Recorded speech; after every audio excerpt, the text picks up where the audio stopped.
You're watching 12 WKRC TV, a new generation of news.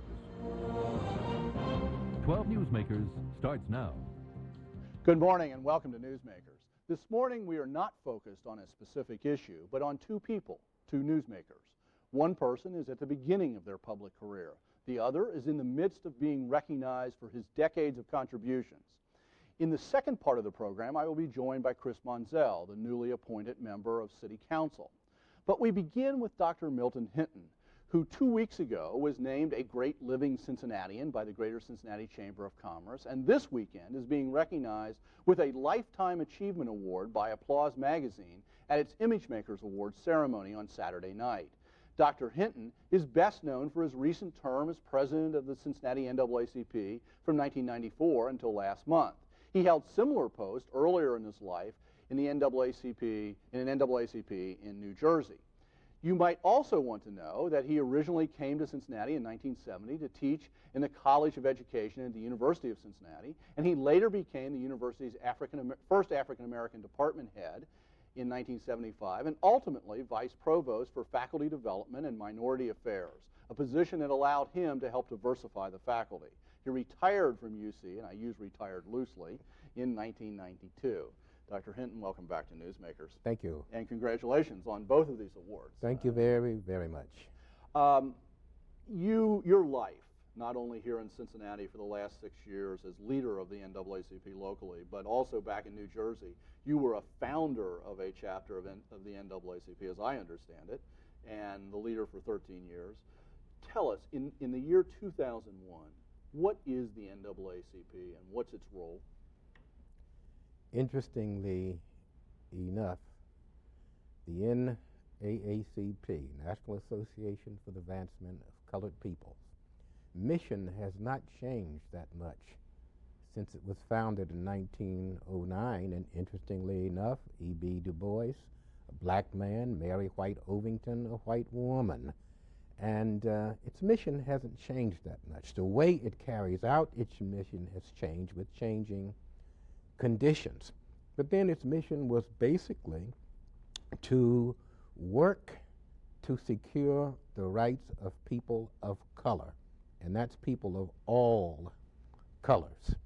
Sometimes that's missed, beginning with Mary White Ovington and Du Bois to our board, NAACP board, blacks, whites, Orientals, what have you, our committees, our services are there.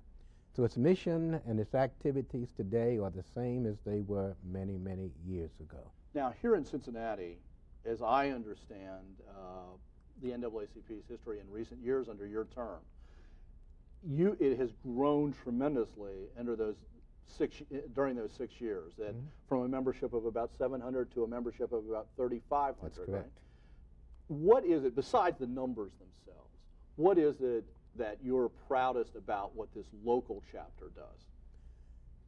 A couple things. One, to have reinvigorated the chapter, where I believe it has earned the respect of friend and foe. And that's important. Folks don't always have to like what you do, but if they respect what you do, you're more able to make changes.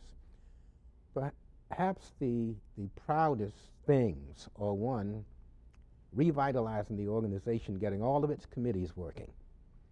The organization will not function unless its committees, 12, 13 committees, are functioning. The other thing is something that's not so visible. The NAACP does and involves itself in a great many things that are visible, the high-profile things. But the real work of the NAACP, and that which I'm proudest of, is for that individual citizen, that unknown person who comes to the office almost daily. There's someone coming that wants help with one thing or another, be it education, be it employment, being information about that we really don't usually deal with. I came here from Alabama, I can't find my birth certificate, so we become a referring agency. But it's the day-to-day work with the people whose names no one will know, and whose work, that work, is not known by the general public, of which I'm really most proud. Folks can say, oh, I can go to the NAACP. That's great. By the way, let's just make this clear. One, NAACP is in the telephone book, and your Yes. offices are at? 2500 Kemper Lane in Walnut Hills. Okay. And we're all volunteers, okay. including the president. Now, in a little bit broader sense, not just the NAACP, but Cincinnati in a more general way, as you look at our community right now, how would you evaluate social relationships between people of color and whites? There are two levels. For many people who I would consider to be at certain levels of attainment and accomplishment, they get along fairly well, as a rule, generally, with whites. But then there are those who are not of that kind of profile, where the relationships are not that good.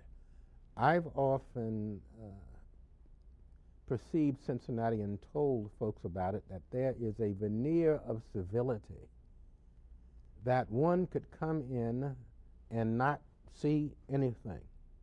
But beneath that veneer, there are problems of race that must be dealt with. I am somewhat hopeful because I do see a growing sense of recognition and admission that we do have problems, and that's the first step.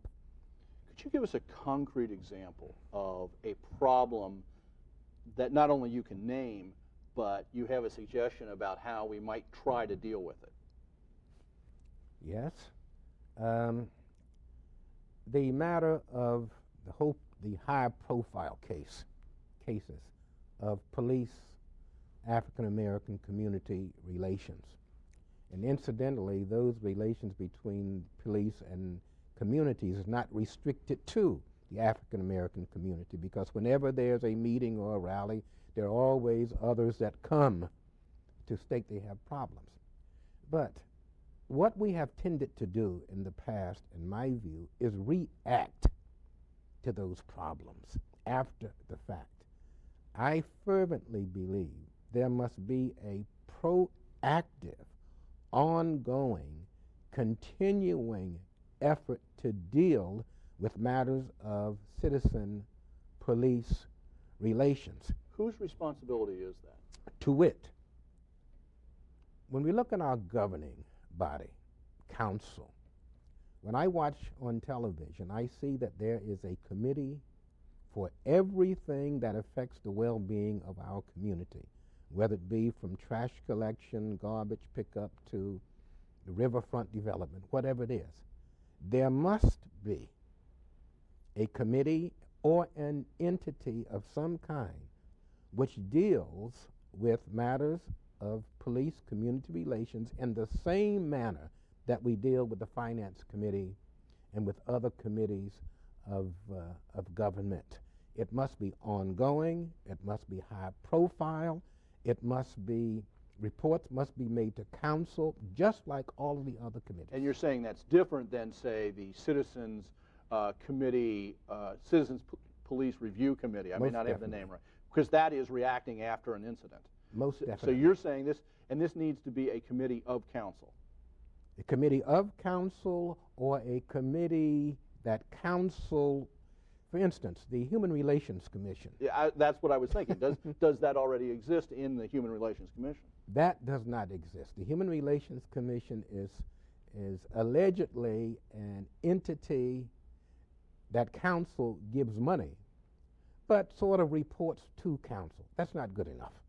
It must have the same high profile and the consistency of reporting to and discussing the issues that any other committee of council has. Have you brought that up to members of City Council? Have you made this suggestion? I have not made it directly to council. I have mentioned it in statements where council persons have heard. Mm-hmm. So at this point, this is an idea, but it hasn't been, nobody's picked up on it. Yes. And I say that because in the years that I have been in Cincinnati, when we have had problems or incidents, we give it attention. Mm-hmm. 6 months, 8 months, 9 months, it's gone. Another one comes up. we give it attention, and it's gone. What would be your analysis of the police department itself? Because this, over the past 2 years, 24 months, whatever, we have gone through one incident after another. Mm-hmm. What is your analysis of what's really going on there? No question. Our police department is not unlike many others in the country. Most policemen are good public servants, in my view. There is a core of what we might often refer to as bad apples that need be weeded out. Now, in my view, too often the union protects the bad apples, thereby giving the entire department a bad name. So in my view, I see some effort, I see great effort, in fact, to be made. I was much impressed by the chief's statement at a meeting that I attended once, where he admitted that racial profiling is likely taking place in the city, when on the very same panel, the president of the FOP was denying that there was any racial profiling going on at all. So there on the same panel, we have the union chief and the police chief, one taking one position and one the other. And I see among council now these efforts to deal with matters of racial profiling coming from a young council person, that sometimes we consider that party to be of a conservative nature, but yet willing to deal with these problems. So I see the progress, and I do believe that there is a will among the citizenry to do something with these problems. Someone must take the initiative, must take the lead, and deal with it on a consistent, ongoing basis. I believe people will follow and appreciate that. Dr. Hinton, unfortunately, we're out of time this morning. I want to congratulate you on both of your honors. More importantly, though, I want to thank you for being a voice in our community. And even though you are now retired from your role of president, I hope we don't lose that voice. I hope you remain retired only in the sense that you don't have an office to go to every day. Thank you very much. And thank you for everything. Sure. Stay tuned. After the break, the ongoing changing of the guard at City Hall. So you may be losing Charlie Winburn, but in the spirit of Charlie Winburn, Chris Monzel will represent much of my ideology, much of my philosophy.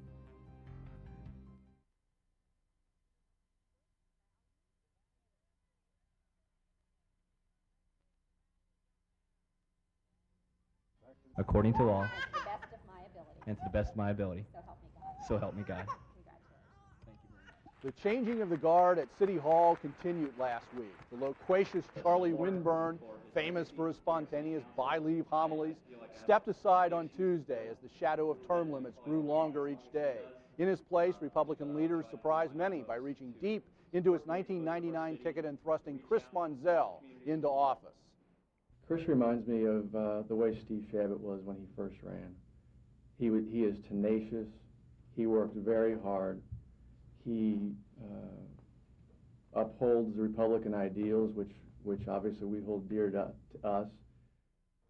I am joined this morning by the newest member of the Cincinnati City Council, Chris Monzel. Chris is 31, lives in Winton Place. As you can see, he is married with two very small children. He holds a bachelor's degree from Purdue University and a master's degree from the University of Cincinnati in engineering. He has worked with children in foster care in Brooklyn, New York, and as a director of a homeless shelter in Oakland, California. He also taught for a year in Minsk, Belarus, where he became involved with helping children impacted by the nuclear accident at Chernobyl. Currently, he is employed as a, I guess, aeronautical engineer, or as an engineer anyway, at General Electric. And as I said, lives in Winton Place. And Chris, welcome back to Newsmakers, and congratulations on your appointment. Well, thank you so much, Dan. I appreciate the time this morning to talk to you. I got to tell you that a lot of people were surprised by this appointment, this choice. How much time did you have? How long was this in the making? Well, I feel personally that from the last election, the day after, I committed myself to run again. So I was planning, putting an organization together, raising money from day one from 1999. So for me, it's something that was always in the works. I'm very happy that the party had endorsed me and honored by it. So, but for me personally, it's been going from last November of 1999. You spoke on when you were sworn, the day you were sworn in, about a number of different things, but the clearest thing that I picked up was a commitment to neighborhoods. Now, I got to tell you that every politician running for or serving on city council comes on this show and talks about their commitment to neighborhoods. I want you to talk about it. What does that mean to you concretely? What do you think needs to happen? Well, I think I have a different perspective. I've actually been on a community council. I served as the Winton Place vice president on their community council. And for me, I actually was doing the work every day, from just picking up litter to trying to get abandoned autos removed to fixing our playground equipment that got rotted by termites. So for me, I was actually out there doing that work. So I think I bring more of an experience in that way to council. And I think that we need that on council. I think there's a lot of great things that are being done in our city, but I think we tend to forget about those issues, that just everyday quality of life things, that you get frustrated when you come home. And every time I come home and I see just a piece of litter that I have to pick up, it just, you know, really drives me crazy. And I think other people feel that same way. It's one thing to be on the board, an officer of a community council where you're, you know, the streets, you're right there. Now you're on City Hall. So in this new role, what can you do to facilitate neighborhood development, neighborhood improvement? Well, for me, I got appointed to the neighborhood committee, which is very important to me, so I can be a voice for that. But I think we need to take City Hall to the neighborhoods. I think we need to be going out there and meet with them. And I will, in the next month, go out to all the neighborhoods, probably not all in the first month, but, you know, try to reach out and talk to them. 44, 48, yeah, 52, whatever it is. Yeah, there's quite a few. You just keep making them. Right, Okay, exactly. But to let them know that they actually have somebody that will actually understand what they're going through, because I've been on the other end where they've sat and tried to deal with City Hall. A couple of weeks ago, 2 or 3 weeks ago, I had two of the organizers of the effort in Westwood right now, Westwood Concern, on here because they're grassroots people. Right. And, you know, they're concerned about some of the things you just listed, abandoned cars, apartments that landlords are allowing to run down. I mean, really, what can city do about that? I mean, some of that they can do. What is it they can do? What can't they do? You know, it's amazing. I've been out there to Westwood. I met with Mary and Melva, who was on your show, and they're doing tremendous work because they're bringing up the issues. And one interesting point is a lot of the stuff that they're talking about, we have laws already existing for it. It's just getting the attention, getting the police's attention to go and get the abandoned autos removed, getting the public sanitation to help out with the garbage to make sure that they're picking it all up. There's laws on the books that we just need to enforce. And it's not like going out and creating new programs or anything like that, but just doing what we're supposed to be doing. Okay, you're appointed to council to be a Republican. And Charlie Winburn told us at, I used it going into the break, that we wouldn't have Charlie Winburn anymore, but we would have someone, Chris Monzel, who would carry out his philosophy and his ideology. That's paraphrasing him. What is it as a Republican? What is it that makes you a Republican? For me, to be a Republican is basically my core conservative beliefs of being pro-life, pro-family, to be basically anti-tax, to try to make the tax relief as much as possible on the citizens, very much physical conservative in policy. So for me, I think those angles are very much the core Republican beliefs. But I think with Charlie, we have an interest in the compassionate side, that we want to reach out and help everybody, that we're not just out there for one individual, but for the whole city. And I think with my experience working in inner city in New York, in Oakland, and overseas in Minsk, Belarus, I've really understand those issues and can actually address them in city council. Do I hear a sort of Bush compassionate conservatism? I hate to use that because it's just kind of like the catchphrase lately, but I definitely believe that I think the Mayor Goldschmidt from Indianapolis was like that. And I think he helped out President Bush with his same type of policies, and I think it's something that's important. I'm really happy the Republican Party is addressing those. The last time you were on here was during the campaign a year and a half ago or so, and you were on with Alicia Reese. And okay, you're a Republican, you have these core conservative commitments. What about working with council, other people on council? Where do you see the possibilities? Where do you see problems? Well, I think I see unlimited possibilities right now. I think, once again, from being on a community council, you know, we don't all get along, we don't all agree in Winton Place, but I needed to work with groups in order to get problems solved. And I think I can work with people on council. Alicia's, you know, just one example, but John Cranley, Paul Booth, Manette Cooper, Mayor Lucan, all of them, and Jim Tarble, I can be able to reach out to and talk to because I've done that. And I have to do it at my work too. You know, we have a lot of teamwork, team building exercises and problem solving that has to go across boundaries to basically get the job done, and that's something I'm able to do. You know that part of the controversy around your appointment is that Charlie Winburn is African American, you're not, and a lot of people thought that the Republican Party would appoint an African American Republican. What do you say to the African American community about this appointment? Well, I understand the concerns that they might have, but I'm here to serve everybody, not just the Republicans in the city, not just the African American community, but all citizens. And I want them to know that I'm not just there for one particular group of Winton Place, but I'm there for Bond Hill, I'm there for Westwood, I'm there for all the neighborhoods. That's the key thing, is that every citizen will be served by me, and that's what's important, and it shouldn't matter. What about the issue of racial profiling? There is a proposal working its way through the law committee, and of course Charlie Winburn is now off, and John Cranley is the new chair. What's your view of that particular proposal? Well, my first session was Wednesday, so I just found out that it's coming into the law committee, which I'm on. So right. I really don't have all the background information on that proposal specifically. And as I told you when you came on, I'm not trying to pin you on a bunch of details. Yeah, I appreciate that. But for me, what about this basic point about racial profiling? It's wrong. What should the city? Yeah, everybody knows it's wrong. Everybody says it's wrong. What should we do about it? I think we need to look at the data. We need to take a look. I think the FOP, the police union, has agreed to start to look at the data to find a way that what is occurring and how can we address it. I think those are concrete steps that we can start doing. This proposal, I haven't read yet. I haven't gotten it yet, so I can't really comment to you on that, but I want everyone to know that it is important to me and that we will address it. But the basic dichotomy here is the FOP wants to do this sort of on a voluntary basis. I think they're trying to head off the passage of legislation that would require them to track traffic stops and everything. On a gut level, what do you think is the right thing? Should it be required? I think that right now that we need to work with the police and the community, that we can't just side with one or the other. You know, that we need to have something that's agreed by all, because we don't want to have a division within our city. So for me, we need to buy in on both sides, and I think we can do that. Okay. What about larger questions of police-community relations? How well do you know Stryker? How well do you know Keith Fangman? How well do you know the players in this? I've met the players. I met with actually Chief Stryker when I ran the last time in 1999.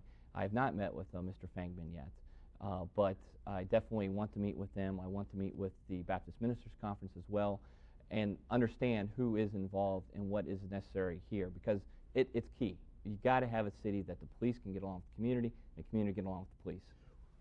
One other area, an area that Councilman Winburn hammered on over and over, and I got to believe John Shirey's glad he's gone, is the question of John Shirey as city manager. Now, being realistic, Charlie Lucan isn't allowing anything to happen on that, but what's your view of Mr. Shirey as city manager? Well, from what I've met with Mr. Shirey and seen, I think he's trying to do the best he can. I think we've, there's been programs that haven't succeeded, and he had some successes. I think he's in a catch-22 right now. I think he's, trying to figure out with the strong mayor coming on what's going to happen, and that's going to kind of dictate a lot of what council's going to do next year.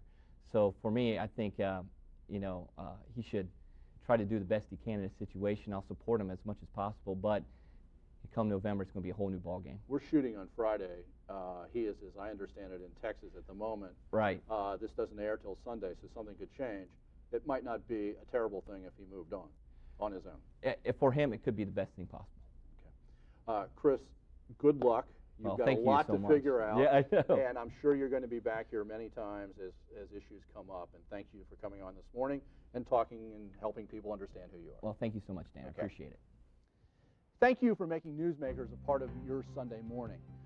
Join us again next week to explore the serious social implications of gambling and drinking in southeast Indiana. Have a good week.